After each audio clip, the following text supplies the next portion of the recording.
first half of the 16th century, the Ottoman Sultan Yavuz Selim I, who added Syria and Egypt to the Ottoman Empire and took the Hijaz region under his protection, assumed the position of protector of the Islamic faith and of all Muslims.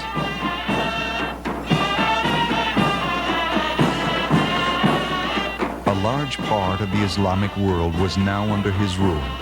In a ceremony held in Hagia Sophia on Selim's return from the Egyptian campaign, the last Abbasid Caliph conferred the title of honorary Caliph on Yavuz Selim. A key to the Kaaba in Mecca, sent by the Emir of Hijaz, some holy relics and other similar items were brought from Egypt for the sacred relics section of the palace. This section is the most highly esteemed of all. Sultan Yavuz Selim built the material foundations of the state on its powerful army and rich treasury. He built the moral foundations of the sacred relics upon the Quran, which was read continuously in this room.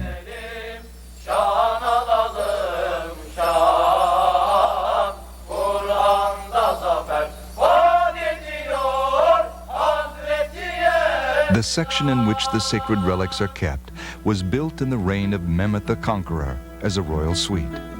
Mehmet, Bayezid II, and Yavuz Selim spent most of their time in the palace in these rooms. They would spend some nights here too, in order to watch the games and other displays of skill put on by those who served in the inner palace.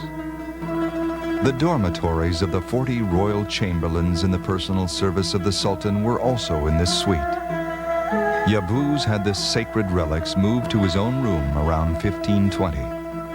The message he conveyed to the entire Islamic world and to the world at large with this gesture was that he would unite the powerful position of the Ottoman state with the principles of Islam, which acknowledge only one God and respect the Prophet Muhammad, Lord of the universe, and defend not only all Turks, but all Muslims as well.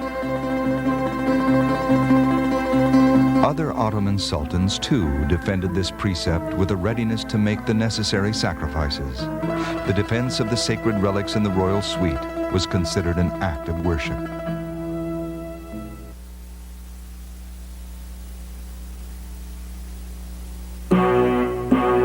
The sultans who followed Yavuz Selim collected all the sacred relics they had managed to acquire as gifts, booty, donations, and by purchase, making no distinction whatsoever on grounds of religion. The Topkapi Palace houses what is perhaps the world's most comprehensive collection of holy relics.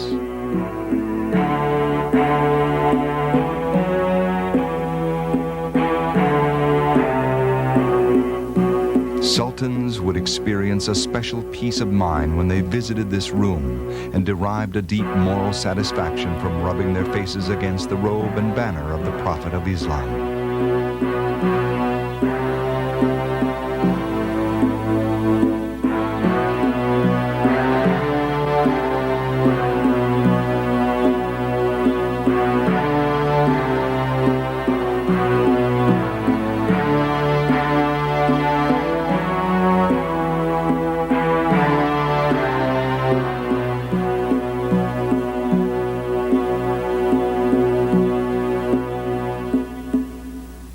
The suite of the sacred relics consists of the fountain antechamber, the audience room, and the throne room, which was given the name Hirkai Sadet, the robe of happiness, when the Prophet's robe was placed in it. The wooden door of the suite of the sacred relics, which opens into the napkin room, reflects examples of the decorative wood carvings of the 15th century.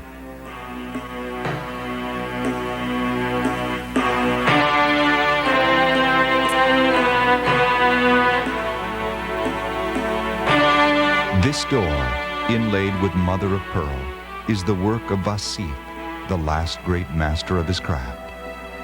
The walls are adorned with the finest enameled wall tiles from Iznik, Kütahya, and the Tekfur Palace.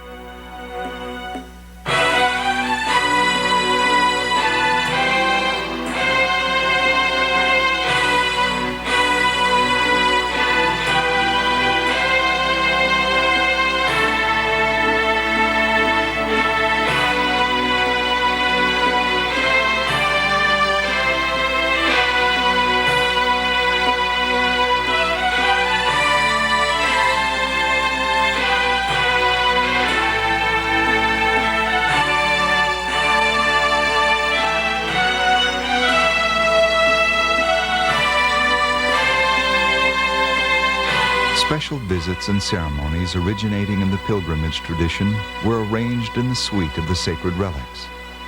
In a ceremony presided over by the Sultan, held on the 15th day of Ramadan, the sacred relics could be viewed by senior state officials and by persons employed in the palace.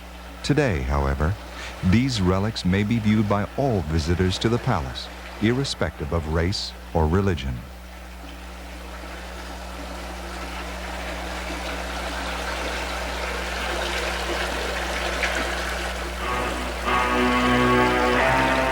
In the Ottoman period, people who were granted the privilege of visiting the relics would, in spite of the smallness of the room, experience a sense of tranquility in the fountain antechamber, lulled by the gurgling of the fountains and the murmur of the Quran being recited by men who had committed it to memory.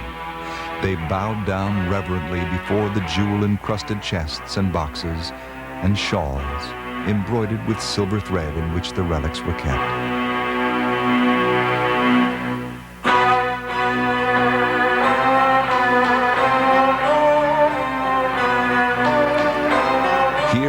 Sacred relics is a letter written on antelope skin by the Prophet Muhammad to the Coptic Emir of Egypt, inviting him to adopt the Islamic faith. There are also samples of soil from the Prophet's grave, hairs from his beard, stones bearing his footprints, a broken tooth, and the Prophet's agate seal bearing the inscription, Muhammad, representative of God.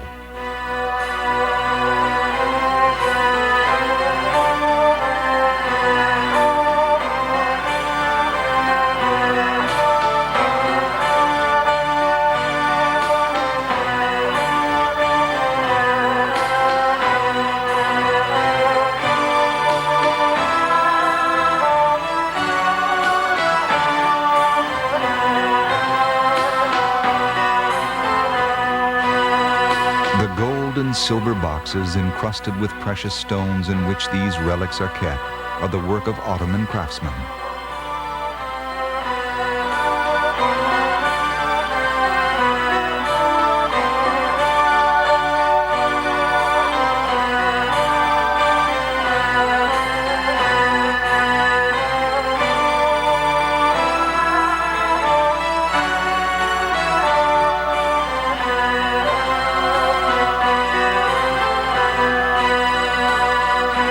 Pieces of the arm and skull of St. John the Baptist, who baptized Jesus and is also acknowledged by Muslims as a prophet, were kept in the suite of the sacred relics during the Ottoman period.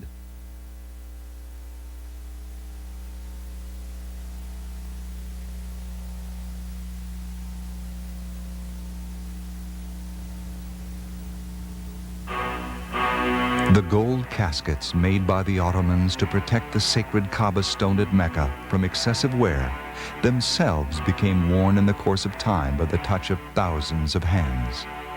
They were brought back to Topkapi to take their place among the sacred relics.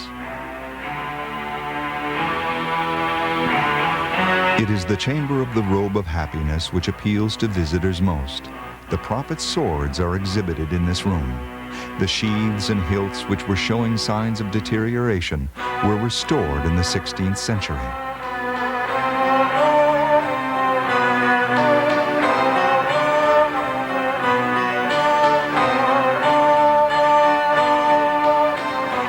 The gilded casket in which the bow belonging to the Prophet Muhammad was subsequently placed was made by craftsmen of the Topkapi Palace.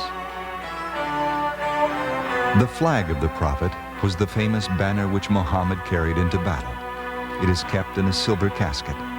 When the banner was claimed by the Ottomans after they had conquered Egypt, it became the main source of morale for the army on campaigns. The great Arab poet Ka'b praised the Prophet Muhammad in a poem containing these lines. A gleaming divine sword emerged from its sheath. Its radiance illuminates the universe. From it, the world grows bright. Muhammad, greatly moved, removed his robe and presented it to Ka'b. This garment, referred to as the robe of happiness, is of black woolen cloth. It is kept in a golden casket in the suite of the sacred relics on one of the royal thrones. While the Sultan and the denizens of the palace were visiting the robe of happiness and other sacred relics, his ordinary subjects would visit the mosque of the sacred robe in Istanbul.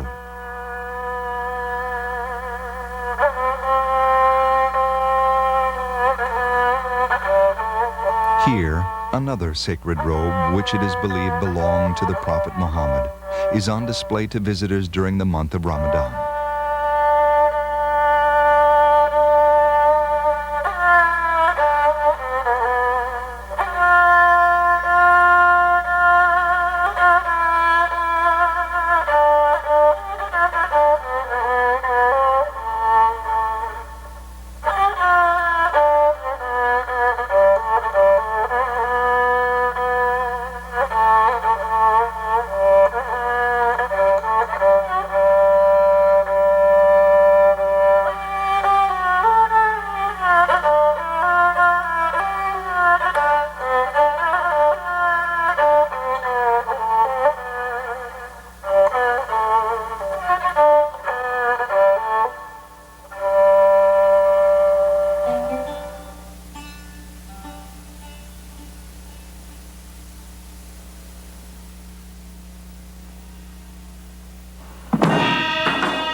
The Ottoman sultans would, after ascending to the throne, visit the sacred relics, and in the days following the visit, would go to the Eyüp Mosque in Istanbul to gird one or two of the swords belonging to the Prophet Muhammad, to the caliphs, or to their ancestors. These were kept in the suite of the sacred relics. According to tradition, the sultans would not take part in the public procession to the mosque on Fridays without first girding a sword.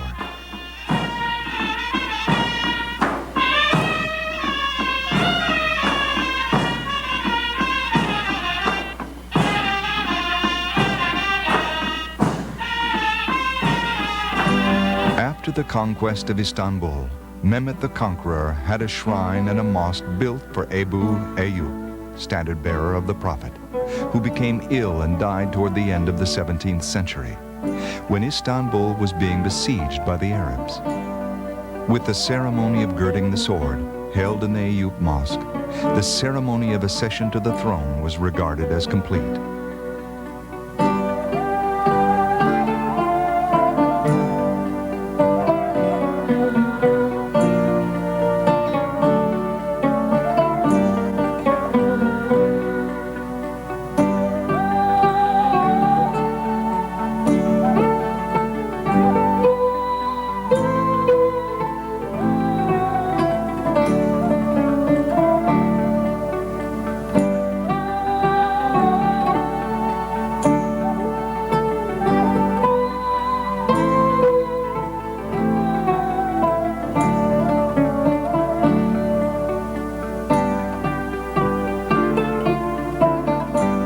The sultans wished to show the policy they would follow by means of the swords they girded. For example, those who chose the sword of the Prophet wished to convey the message, "I will defend the unity of the Islamic faith." On the other hand, sultans who girded the sword of Caliph Omer were stating that they would rule as justly as Omer did. Murat IV girded the swords of Muhammad and Sultan Yavuz Selim. Mustafa II and Abdul Hamid I chose only the sword of the Prophet. Mahmud II chose the swords of the Prophet, and Osman Gazi, the founder of the Ottoman state. Abdul Hamid II and Vahdettin, the last Ottoman sultan, girded the sword of Omer.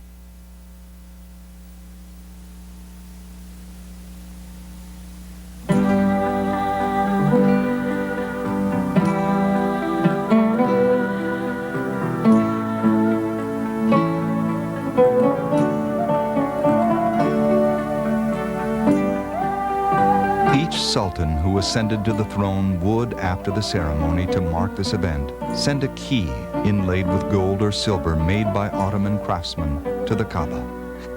They zealously continued to protect the new key and would get back the old key from the Kaaba. During a special ceremony, they would place it in the suite of the robe of happiness.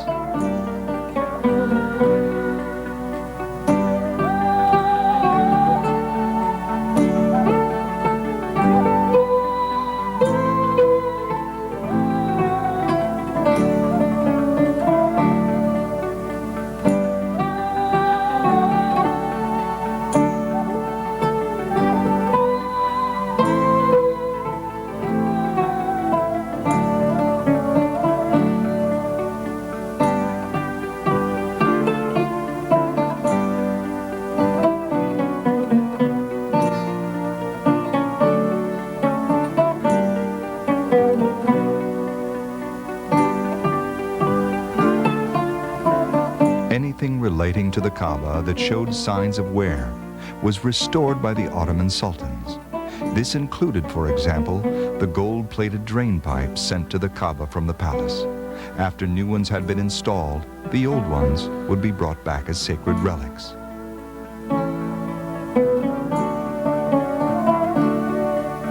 The wooden gate of repentance, which was beginning to rot, was restored in 1592.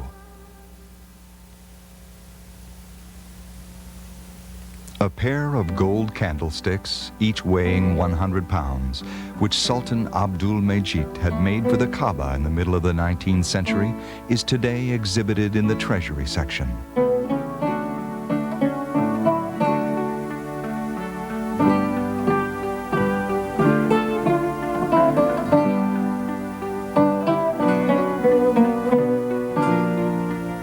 An event which came to light when research was being made demonstrates the Sultan's sensitivity as far as protection of the sacred relics was concerned.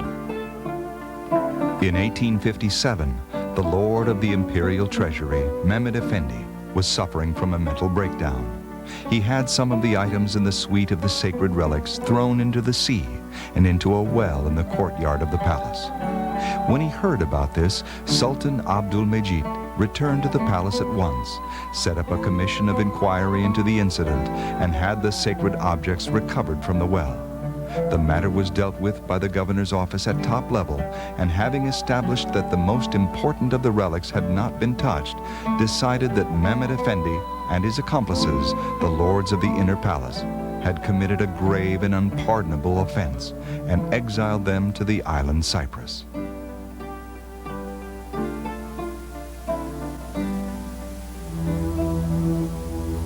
Once a year, on the 14th day of Ramadan, referred to as Pars by the royal chamberlains, the suite of the sacred relics was thoroughly cleaned. While this was taking place, all the sacred relics would be removed to Reban Pavilion. The tiled walls of the suite would be wiped down with sponges dipped in rosewater.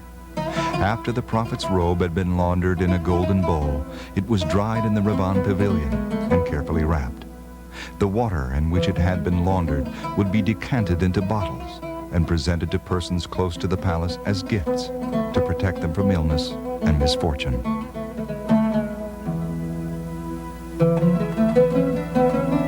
At the end of the spring cleaning, all the sweepings and wastewater would be poured into a special well with a bronze cover in front of the suite of the sacred relics.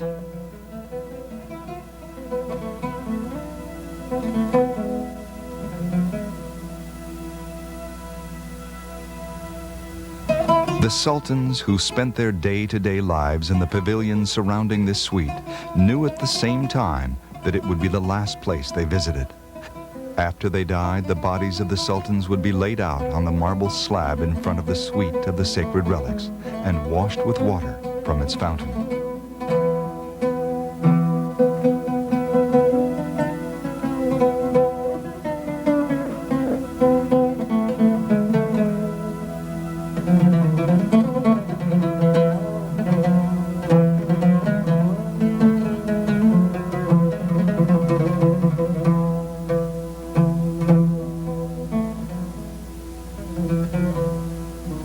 As prayers were being said for Sultan Rashat, whose body had been laid out for washing on this slab, the new Sultan Vahdettin who was making his way from the Baghdad pavilion towards the Gate of Happiness for the ceremony to mark his ascent to the throne, was greatly moved and said, "How short indeed is the distance between the throne and the washing slab."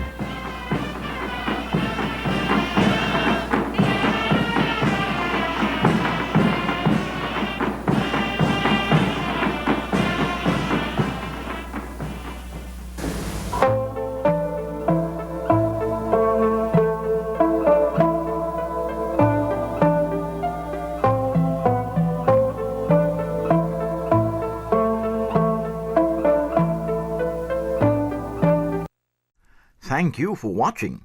Don't forget to subscribe, like, share, and comment to support our work.